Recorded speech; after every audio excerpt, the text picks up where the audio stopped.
بسم اللہ الرحمن الرحیم. السلام علیکم. آج پارٹ 4 اور لاسٹ پارٹ ہے پروفٹ محمد صلی اللہ علیہ وآلہ وسلم کے واقعے کا. اس کا ایک سیپریٹ کمپلیٹ پارٹ بھی ہوگا، بٹ یہ جو ہم نے پارٹس میں پوری real life story of prophet Muhammad کو ہم نے ڈیوائڈ کیا. وہ لاسٹ پارٹ ہے. پچھلے پارٹ میں ہم نے جانا کہ لوگوں نے کس طرح سے جینا حرام کر دیا تھا ان لوگوں کا جو محمد صلی اللہ علیہ وآلہ وسلم کے فالوورس تھے، کیونکہ مکہ کے جو بت پرست تھے وہ نہیں چاہتے تھے کہ اسلام کی تعداد زیادہ ہو یا کوئی ایسا بھی ہو جو اسلام کو فالو کرے، جو اللہ کی طرف جائے. تو لوگوں نے بہت مسئلہ کر دیا تھا، ہجرت بھی ہو گئی تھی، لوگوں نے تنگ کرنا بند نہیں کیا تھا. لیکن محمد صلی اللہ علیہ وآلہ وسلم اللہ کے حکم سے انہوں نے اسلام کو پھیلانے کی اپنی کوشش، اپنی جدوجہد جاری رکھی. کوئی چاہے نہ چاہے لیکن اللہ چاہے تو سب ہو جاتا ہے. محمد صلی اللہ علیہ وآلہ وسلم کے چاہنے والے اور ان کے فالوورز بڑھتے ہی جا رہے تھے. اس دوران ہوا ایک واقعہ. عمر بن خطاب اسلام کے بہت بڑے دشمن، مسلمانوں کے دشمن اور محمد صلی اللہ علیہ وآلہ وسلم کے دشمن، ایک بار بہت غصے میں نکل پڑا اپنے گھر سے محمد صلی اللہ علیہ وآلہ وسلم کا نعوذ باللہ مرڈر کرنے کے ارادے سے. پھر ہوتا کیا ہے، عمر محمد صلی اللہ علیہ وآلہ وسلم کے گھر کے پاس پہنچے تو ایک آدمی سے ان کی ملاقات ہوئی. آدمی کو جب عمر کے ارادوں کا اندازہ ہوا کہ یہ کس مائنڈ سیٹ کے ساتھ یہاں آیا ہے، تو اس آدمی نے عمر کو یہ بتایا کہ کیا آپ جانتے ہیں آپ کی بہن، آپ کے بہنوئی نے اسلام قبول کر لیا ہے، وہ مسلمان ہو گئے ہیں. عمر کو یہ سن کر اتنا شدید غصہ آیا، وہ آگ بگولا ہو گئے کہ محمد صلی اللہ علیہ وآلہ وسلم کے پاس جانے کے بجائے وہ راستہ ہی بدل لیا انہوں نے، اور وہ چلے گئے اپنی بہن اور بہنوئی کی طرف. اچھا، وہاں بہن اور بہنوئی کی طرف جب عمر گئے ہیں، عمر پہنچے ہیں، تو وہ ایک عجیب سی آواز سن رہے ہیں، کسی چیز کو پڑھنے کی آواز. تو وہ قرآن پاک کی تلاوت کر رہے تھے نا اپنے گھر میں. تو عمر نے جب یہ سنا اور وہاں پہنچے ان کے گھر میں، تو وہ ڈر گئے ان کے بہن اور بہنوئی، اور انہوں نے جلدی چھپا دیا سب کچھ. عمر کی بہن نے ان سے کہا کہ وہ اپنے ہسبینڈ سے بات کر رہی تھیں اور ان لوگوں کے آپس میں بات کرنے کی آواز تھی جو کہ عمر نے سنی، اور عمر قرآن کی آواز کو پہچانتے تھے اور وہ جانتے تھے کہ قرآن ہی پڑھا جا رہا تھا. عمر نے اپنے بہن اور بہنوئی سے سوال کیا کہ کیا تم مسلمان ہو گئے ہو؟ ان کو غصہ تھا. ان کے بہنوئی نے کہا ہاں ہم مسلمان ہو گئے ہیں. اس بات پر عمر نے اپنے بہنوئی کے منہ پہ ایک تھپڑ مارا. پھر بہن نے آگے آ کر ان سے جب اپنے ہسبینڈ کی طرف اپنے ہسبینڈ کے فیور کرنے کی کوشش کی، تو عمر نے اپنے بہن کے منہ پہ بھی تھپڑ مارا، اور اس طرح کا تھپڑ مارا کہ ان کے منہ سے خون نکال دیا. عمر کی بہن نے ان کو جواب دیا، آپ خدا کے دشمن ہیں، آپ نے مجھے اس لیے مارا ہے کیونکہ میں اللہ پر یقین رکھتی ہوں. آپ اسے پسند کریں یا نہ کریں، میں گواہی دیتی ہوں کہ اللہ کے سوا کوئی خدا نہیں، کوئی عبادت کے لائق نہیں، اور وہ محمد اللہ کے پیغمبر اور رسول ہیں. بہن کا یہ کہنا تھا اور عمر کے کانوں میں ان کی آواز اور قرآن کے یہ الفاظ گونجنے لگے. بہن نے کہا کہ آپ نے اندر آتے وقت جو قرآن کے الفاظ سنے تھے وہ دوبارہ سے سنیں. ان کی بہن نے کہا کہ قرآن کے الفاظ سننے سے پہلے آپ وضو کریں، خود کو پاک کریں اور پھر یہ سنیں. عمر مان گئے اور وضو کر کے سننے کے لیے آئے. جب وہ وضو کر کے آئے تو عمر کی بہن نے ان کو قرآن پاک سنایا جو وہ خود اپنے گھر میں پڑھ رہے تھے، اور چپ ہو گئے تھے ڈر سے. تو وہی آیات انہوں نے دہرائیں جو وہ پڑھ رہی تھیں، اور وہ سننے کے بعد عمر نے کہا، ان کی آنکھوں سے آنسو آنے لگے، وہ کافی ایموشنل ہو گئے. اور اب یہ وہ وقت ہے جہاں اللہ نے عمر کے دل میں اسلام کی محبت ڈال دی ہے. تو وہ کہتے ہیں کہ جو تم پڑھ رہی ہو، کیا یہی ہے وہ جس کی ہم نافرمانی کر رہے ہیں؟ جس نے بھی یہ الفاظ کہے ہیں اس کی عبادت تو ہونی ہی چاہیے، وہ ہے عبادت کے لائق. عمر اپنی بہن کے گھر سے نکلے، اور راستہ کہاں جاتا ہے پھر پہنچے فوراً محمد صلی اللہ علیہ وآلہ وسلم کی طرف. عمر جب وہاں پہنچے تو وہ لوگ جو ان سے خوف کھاتے تھے انہوں نے انہیں روکنے کی کوشش کی، کیونکہ ظاہر ہے اس سے پہلے وہ اس انٹینشن کے ساتھ آ چکے تھے کہ وہ محمد صلی اللہ علیہ وآلہ وسلم کو نقصان پہنچائیں گے. اب لوگوں نے اپنے نبی کی حفاظت کے طور پر ان کو روکنے کی کوشش کی. رسول اللہ صلی اللہ علیہ وآلہ وسلم تشریف لائے تو انہوں نے کہا، اے خطاب کے بیٹے، آپ یہاں کیسے آئے؟ عمر نے جواب دیا، میرے یہاں آنے کا کوئی اور سبب نہیں، بس سبب یہ ہے کہ اللہ اور اس کے رسول محمد صلی اللہ علیہ وآلہ وسلم پر ایمان رکھتا ہوں. نبی پاک محمد صلی اللہ علیہ وآلہ وسلم نے یہ سنا تو وہ بھی ایموشنل ہو گئے اور رونے لگے کہ اللہ کتنا رحم والا اور معروف ہے. عمر بن خطاب کی جو یہ تبدیلی تھی، اسلام کی طرف آنا تھا، اس نے مکہ کے لوگوں پر ایک بہت گہرا اثر، ایک میجیکل اثر کیا.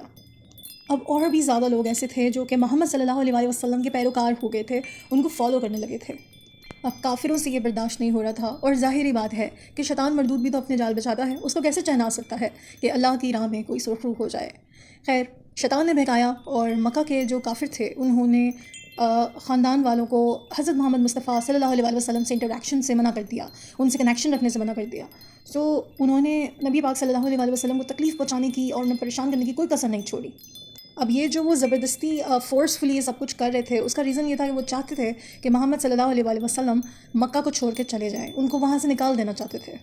اب یہ جو ڈیوریشن تھا اس میں محمد صلی اللہ علیہ وآلہ وسلم اور ان کے فالوورز نے گھر میں رہنا شروع کر دیا. وہ باہر نہیں جاتے تھے بیان کرنے کے لیے، لوگوں کو انوائٹ کرنے کے لیے اسلام کی طرف. وہ اندر ہی رہتے تھے کیونکہ لوگ انہیں نقصان پہنچانا چاہتے تھے. اس وقت ان کے پاس اتنی پاور نہیں تھی.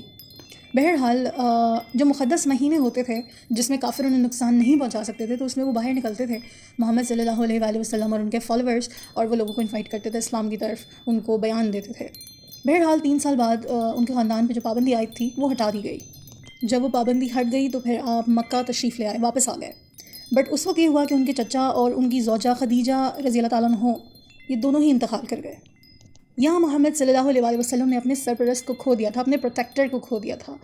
وہ تھے ان کے چچا ابو طالب، اور ان کی کمپینین، بہترین کمپینین ان کی ہم سفر خدیجہ علیہ السلام، ان کی پہلی زوجہ اور ان کی بہترین ساتھی.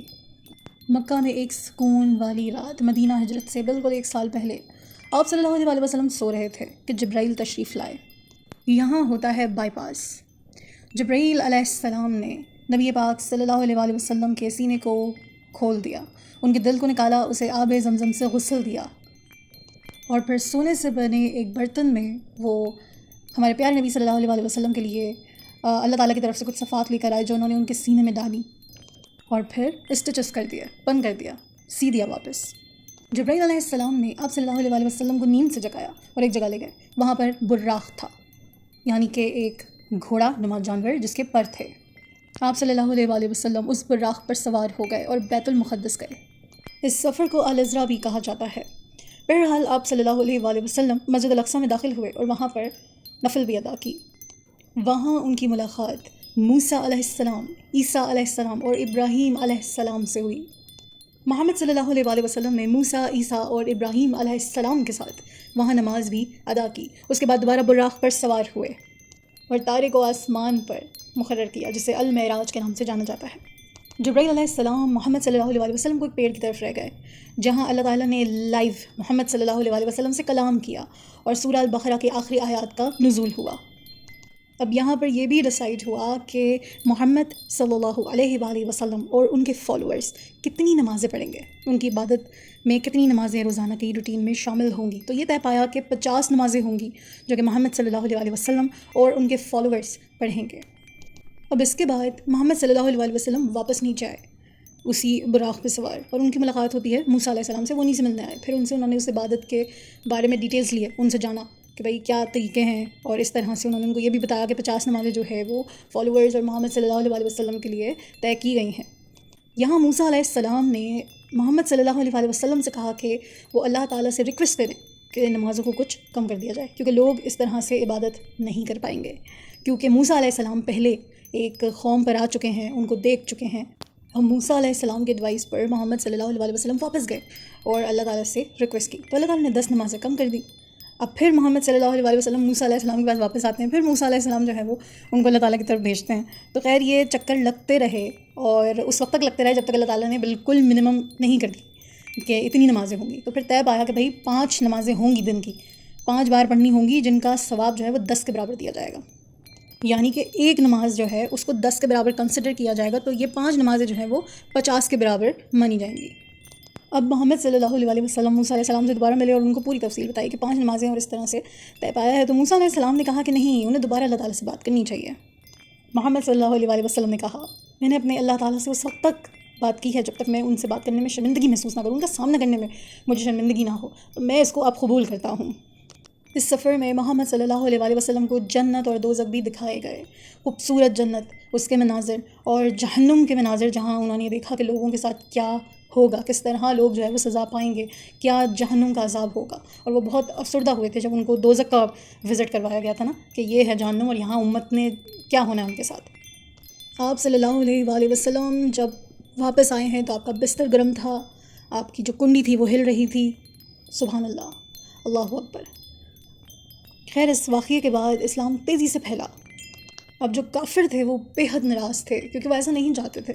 اب پھر کانسپریسی شروع ہو گئی کہ بھائی محمد کا کام بس اب تمام کرنا ہے ہم نے. اب لوگوں نے سازش کی کہ وہ ایک ساتھ ان پر دھاوا بولیں گے، ان پر حملہ کریں گے اور ان کا مرڈر کر دیں گے. اب جبرائیل نمودار ہوتے ہیں اور محمد صلی اللہ علیہ وسلم کو فوراً مکہ چھوڑنے کو کہتے ہیں، کیونکہ وہ ان کو سب بتا چکے تھے کہ اس طرح سے لوگوں نے پلاننگ کر لیا آپ کے خلاف. ابو بکر صدیق رضی اللہ تعالیٰ عنہ کے ساتھ محمد صلی اللہ علیہ وسلم نے اس رات مکہ چھوڑ دیا اور ان کا قتل ہونے والا تھا اسی رات. وہاں سے نکل کر ایک پہاڑی پر ایک غار میں کچھ دن قیام کیا، پھر وہاں سے نکل گئے. بہرحال جو لوگ سازشیں کر رہے تھے ان کو جب علم ہوا کہ محمد تو چلے گئے ہیں، بھاگ گئے وہ، تو انہوں نے 100 اونٹوں کا انعام رکھا کہ جو ان کو لے کر آئے گا ان کو انعام دیا جائے گا. جو لوگ انہیں ڈھونڈنا چاہتے تھے وہ اس غار تک پہنچ گئے تھے جہاں محمد صلی اللہ علیہ وسلم موجود تھے. مگر اللہ کا معجزہ دیکھیے کہ اللہ تعالیٰ نے شیطان کو کامیاب نہیں ہونے دیا اور اپنے حبیب کی حفاظت کیسے کی.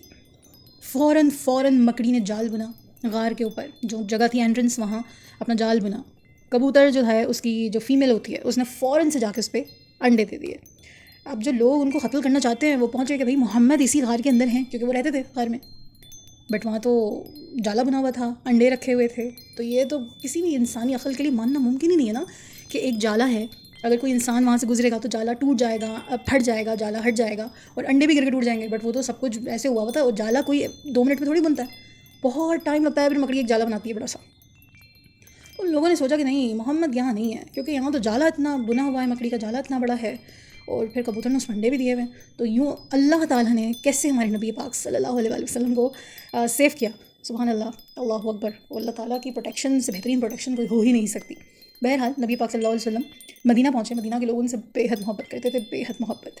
اب جو مکہ میں جو ریمیننگ لوگ تھے جو رہ گئے تھے وہاں، وہ پھر اپنے نبی کے پاس آنا چاہتے تھے. انہوں نے اپنی جائیداد ساری چیزیں سب کچھ چھوڑا اور وہ نکل گئے نبی پاک صلی اللہ علیہ وسلم کے پاس آنے کے لیے. جب مدینہ پہنچے تھے تو لوگ بہت پریشان تھے کہ بس پہنچ جائیں کسی طرح، کوئی نقصان نہ پہنچ جائے ان کو. جب وہ پہنچے ہیں مدینہ تو ان کا جو ہے وہ استقبال بہت اچھے سے کیا گیا تھا، ڈف بجائے گئے تھے. اور پھر سبھی سوچنے لگے کہ بھائی وہ کہاں رہیں گے، تو سب چاہتے تھے کہ بھائی ہمارے گھر میں رہیں، محمد صلی اللہ علیہ وسلم ہمارے گھر میں رہیں. تو محمد صلی اللہ علیہ وسلم کی جو اونٹنی تھی اس پر اللہ تعالیٰ نے، اب لوگوں نے یہ ڈیسائیڈ کیا کہ بھائی جہاں اونٹنی بیٹھے گی ہم وہیں پر جو ہے نبی پاک اسی کے گھر میں رہیں گے، جس کے گھر کے پاس ان کی اونٹنی رک جائے گی، بیٹھ جائے گی. اب اللہ تعالیٰ کا کرنا کیا تھا یہ جانتے ہیں کہ محمد صلی اللہ علیہ وسلم کی جو اونٹنی تھی وہ کسی کے گھر کے پاس نہیں بیٹھی، وہ ایک الگ جگہ پہ بیٹھی. اور وہاں پر پھر کیا ہوا کہ سب نے کہا کہ بھائی یہاں تو کسی کا گھر نہیں ہے، جہاں اونٹنی بیٹھ گئی ہے محمد صلی اللہ علیہ وسلم کی. سو پھر یہ طے پایا کہ وہاں پر مسجد نبوی کی تعمیر ہوگی، وہاں ایک مسجد بنائی گئی جس میں نبی پاک صلی اللہ علیہ وسلم رہے، اور وہ ہے مسجد نبوی. تو یوں مسجد نبوی کی تعمیر ہوئی تھی، کھجوروں کی چھالیں بنائے ہوئے ہاتھ سے بلاکس، اور اس طرح سے انہوں نے تعمیر کیا تھا. اور یہ بھی سوچا گیا تھا کہ بھائی لوگوں کو اب نماز کی طرف کیسے بلانا ہے، کیسے کہیں گے کہ بھائی مسجد بن گئی ہے تو نماز کے لیے کچھ ہونا چاہیے. تو وہ سوچنے لگے کہ بھائی گھنٹہ بجائیں، ہم کچھ ایسا کچھ بیل بجائیں گھنٹہ ڈنڈے سے کہ لوگوں کو مخاطب کریں. تو پھر اس وقت یہ وہ لمحہ تھا جب جو بلال علیہ السلام تھے، حضرت بلال علیہ السلام، ان کی آواز کا سب کو پتہ تھا، بہت خوبصورت آواز ہے. تو اس وقت یہ ہوا کہ بھائی بلال تم کچھ کرو. تو اس وقت بلال علیہ السلام جو ہیں انہوں نے اذان دی تھی، اور اذان اللہ اکبر بہت خوبصورت طریقے سے دی. اور اس طرح یہ طریقہ ہوا تھا کہ نماز کیسے پڑھنی ہے. تو اذان وہاں پہ ڈیسائیڈ ہوا تھا کہ اذان دی جائے گی اور پھر لوگ آئیں گے اور نماز پڑھیں گے. تو وہاں کے حالات نبی پاک صلی اللہ علیہ وسلم کی موجودگی سے اتنے پرامن ہو گئے تھے کہ لوگ اپنا ساز و سامان اللہ کے حوالے کرتے تھے. مارکیٹ میں، بازار میں سب دکانیں کھلی پڑی ہیں اور جا رہے ہیں بس نماز پڑھ رہے ہیں اللہ کے حوالے سب، اور حفاظت بھی ہوتی تھی. تو کافر اگر وزٹ کرتے تھے یا کوئی آ جاتا تھا، جیسے کہ تجارتی لوگ ہوتے ہیں وزٹ کرتے تھے، تو حیران رہ جاتے تھے یہ کیسے لوگ ہیں، کیا کہاں ہیں دکاندار، کیسے یہ اتنے اندھے ہو گئے ہیں کہ اپنی دکانوں کو، اپنے سونے کو، اپنے مال کو ایسے ہی چھوڑ کے بس کہاں چلے گئے ہیں سارے. تو ان کو پھر پتہ چلا کہ بھائی یہ مسلمان ہیں، یہ اللہ کے حوالے سب کر کے اور پھر نماز ادا کر رہے ہیں. اچھا، اس کے بعد جو ہے وہ جنگیں ہوئیں، جنگ بدر ہوئی، احد، ساری جنگیں ہوئیں. اور پھر جو ہے وہ کچھ عزیز ہستیاں جو ہیں ان کا قتل بھی ہوئے. اور حمزہ علیہ السلام جو تھے، ہند والا واقعہ بھی ہوا جنگ میں کہ ان کا کلیجہ چیر کے اس نے جو نیزے والے کو اس نے پیسے دیے تھے کہ بھائی تم نے اس کو مارنا، کیونکہ انہوں نے اس کے باپ اور بھائی کو قتل کر دیا تھا جنگ میں. تو اس کے بعد جو جنگ ہوئی، دوسری جنگ، اس میں حمزہ علیہ السلام شہید ہو گئے اور ان کا کلیجہ ہند نے چبایا تھا جو اس کو الٹی ہو گئی تھی، اور جس کے نشان سبحان اللہ آج تک موجود ہیں. اللہ کی کوئی بات ہے نا، اللہ تعالیٰ کی پروٹیکشن سے زیادہ بہترین پروٹیکشن تو پھر کسی کی ہے ہی نہیں. بہرحال جب جنگ جیتے ہیں مسلمان تو اسلام کا بول بالا ہوا. مکہ میں جب مسلمان آئے تو یہ کافر جو باقی رہ گئے تھے بہت ڈر گئے تھے کہ بھئی اب ہمارا کیا ہوگا، کیونکہ کعبہ کے اندر رہائش تھی ابو سفیان، ہند وغیرہ کی. لیکن اعلان کیا گیا کہ کسی کو کوئی نقصان نہیں پہنچایا جائے گا. مسلمان تھے بھائی، اسلام لے کر آ رہے تھے، اور لوگوں کو تنگ نہیں کیا جائے گا، کسی کے مال کا نقصان نہیں ہوگا، کسی کی جان کا نقصان نہیں ہوگا. اور اس طرح مکہ میں انٹری ہوئی مسلمانوں کی. جب مکہ میں انٹر ہوئے ہیں پھر بلال حضرت بلال نے جو ہے وہ بت جو تھے جو مکہ کی چھت کے اوپر تھے ان کو بھی اٹھا کے نیچے پھینکا، بت پھینک دیے گئے.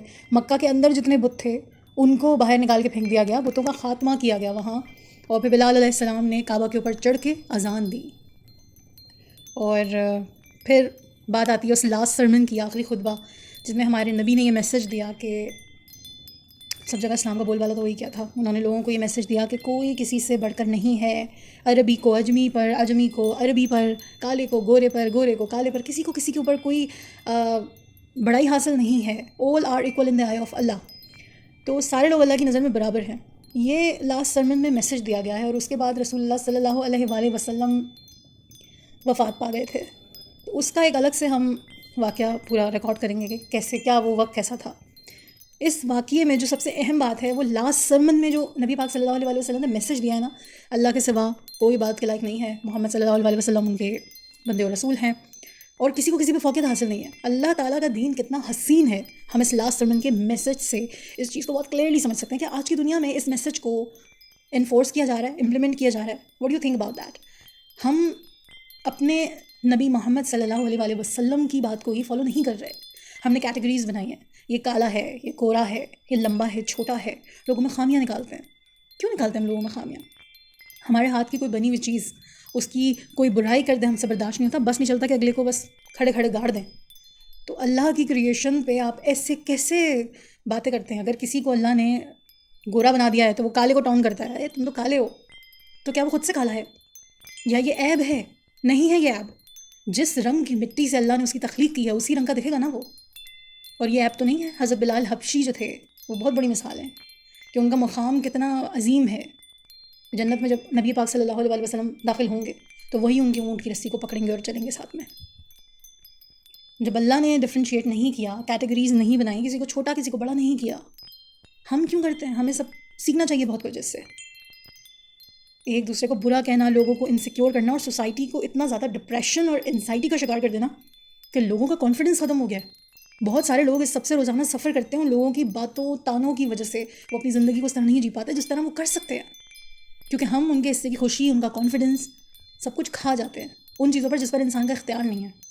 ہمارے اختیار میں نہیں ہے کہ ہم پریگننسی کر لیں، ہمارے اختیار میں نہیں ہے کہ ہم اپنی رنگت بدل دیں. وہ اللہ کی مرضی سے ہمیں ملی ہے، اس میں چینجز نہیں ہو سکتے. جو فیشل فیچرز ہمیں دے دیے گئے ہیں، ہم لوگوں کی باتیں سن کے ناک تمہاری تھوڑی سی ایسی ہے، اس کو نا تھوڑا تم ایستھیٹیشن سے ملو، اس کو تھوڑا سا چینج کراؤ، رائنو پلاسٹک کرا لو، اپنے ہونٹ تھوڑے پلم کرواؤ، اس میں فلرز بھرواؤ. کیوں بھائی؟ اللہ تعالیٰ نے جو آپ کے لیے سوٹیبل سمجھا آپ کو دیا، آپ اس کو ایکسیپٹ کریں. جب تک آپ خود کو ایکسیپٹ نہیں کریں گے لوگ آپ کو اس طرح کھا جائیں گے. تو لاسٹ سرمن میں جو یہ کہا جا رہا ہے نا کہ ہم اتنا آرام سے کہتے تھے، وہ ہمارے نبی نے کہا تھا نا، عربی کو اجمی پر فوقیت حاصل نہیں ہے، اجمی کو عربی پر نہیں ہے، سب جو ہے اللہ کے ہاتھ میں برابر ہے. تو یہ محض کہنے کی حد تک نہیں ہے، یہ بہت بڑا میسج ہے جو آج کی سوسائٹی کو سمجھنا چاہیے.